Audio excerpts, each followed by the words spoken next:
ഇറാനെതിരായ യുദ്ധത്തിന്റെ 46 ദിവസങ്ങളിലായി America $51.2 billion അധികം ചെലവിട്ടതായി റിപ്പോർട്ട്. ഇറാൻ വാർകോസ് ട്രാക്കർ വെബ്സൈറ്റിന്റേതാണ് ഈ പുതിയ റിപ്പോർട്ട്. യുദ്ധത്തിന്റെ ആദ്യ ആഴ്ചയിൽ $11.3 ബില്യൺ ചെലവഴിച്ചതായി റിപ്പോർട്ടിൽ പറയുന്നു. ഓരോ ദിവസവും $1 ബില്യൺ മിനിമം ചെലവ് വരുന്നത്. US കോൺഗ്രസിന് പെന്റഗൺ മാർച്ച് 10 നൽകിയ റിപ്പോർട്ടിനെ അടിസ്ഥാനമാക്കിയുള്ളതാണ് ഈ വിവരങ്ങൾ. ഫെബ്രുവരി 28 അമേരിക്കയും ഇസ്രയേലും ഇറാനെതിരെ യുദ്ധം ആരംഭിച്ചു. ടെഹ്റാൻ ഉൾപ്പെടെയുള്ള പ്രധാന ഇറാനിയൻ നഗരങ്ങൾ ആക്രമിക്കപ്പെട്ടു. അതോടെ ഇറാൻ പശ്ചിമേഷ്യയിലെ അമേരിക്കൻ സൈനിക താവളങ്ങൾ ലക്ഷ്യമാക്കി ആക്രമണങ്ങൾ ആരംഭിച്ചു. ഇറാനുമായുള്ള യുദ്ധത്തിൽ ഏകദേശം 400 അമേരിക്കൻ സൈനികർക്ക് പരിക്കേറ്റതായും ഈ റിപ്പോർട്ടുകൾ വ്യക്തമാക്കുന്നു. അതിനിടെ അമേരിക്കൻ നാവികസേനയുടെ അത്യാധുനിക നിരീക്ഷണ ഡ്രോൺ തകർന്നതായി റിപ്പോർട്ടുകൾ പുറത്തുവന്നിട്ടുണ്ട്. ഹോർമുസ് കടലിടുക്കിലെ പുതിയ സംഘർഷ സാഹചര്യങ്ങൾക്കിടയിൽ അമേരിക്കയ്ക്ക് ഇത് കനത്ത തിരിച്ചടിയായി മാറി. ഏകദേശം $238 മില്യൺ, അതായത് 2300 കോടി ഇന്ത്യൻ രൂപ വിലമതിക്കുന്ന MQ-4C ട്രൈറ്റൺ എന്ന ഡ്രോണാണ് തകർന്നത്. ഏപ്രിൽ 9 ഡ്രോൺ തകർന്നതായി അമേരിക്ക സ്ഥിരീകരിച്ചതായി ഫാർസ് ന്യൂസ് റിപ്പോർട്ട് ചെയ്തിരുന്നു. അമേരിക്കൻ നാവികസേനയുടെ ഏറ്റവും കരുത്തുറ്റ നിരീക്ഷണ സംവിധാനങ്ങളിലൊന്നാണ്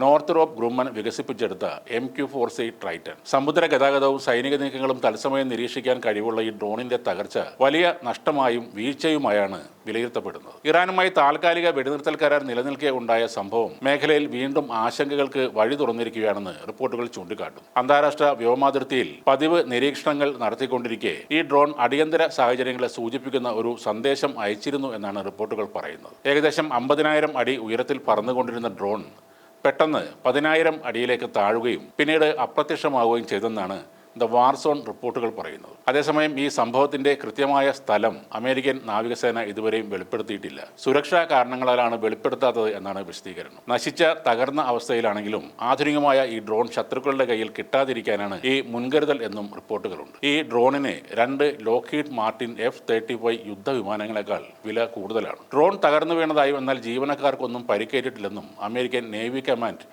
ചൊവ്വാഴ്ച പുറത്തിറക്കിയ അപകടക്കുറിപ്പിൽ വ്യക്തമാക്കുന്നു. ഇത് ഒരു ക്ലാസ് A അപകടമായാണ് അമേരിക്കൻ പ്രതിരോധ വകുപ്പ് തരംതിരിച്ചിരിക്കുന്നത്. ഏപ്രിൽ 9 പുറത്തു വന്ന റിപ്പോർട്ടുകൾ പ്രകാരം ഇറാനിയൻ വ്യോമ പ്രതിരോധ സംവിധാനം ഈ ഡ്രോണിനെ വെടിവെച്ചിട്ടതാണെന്ന് ചില സൂചനകളുണ്ടായിരുന്നു. എന്നാൽ ഈ ഡ്രോൺ തനിയെ തകർന്നു വീഴുകയായിരുന്നു എന്നാണ് അമേരിക്കൻ നേവി ഇപ്പോൾ ഔദ്യോഗികമായി അറിയിച്ചിരിക്കുന്നത്. MQ-4C ട്രൈറ്റന് പുറമെ E-3 sentry AVAX, A-10 thunderbolt 2, C-130 Hercules, F-15 എന്നീ യുദ്ധവിമാനങ്ങൾ എന്നിവയും ഈ യുദ്ധത്തിൽ അമേരിക്കയ്ക്ക് നഷ്ടമായിട്ടുണ്ട്. വരും ദിവസങ്ങളിൽ മേഖലയിലെ സംഘർഷം കൂടുതൽ രൂക്ഷമാകാനാണ് സാധ്യതയെന്നും പ്രതിരോധ വിദഗ്ധർ വിലയിരുത്തുന്നു.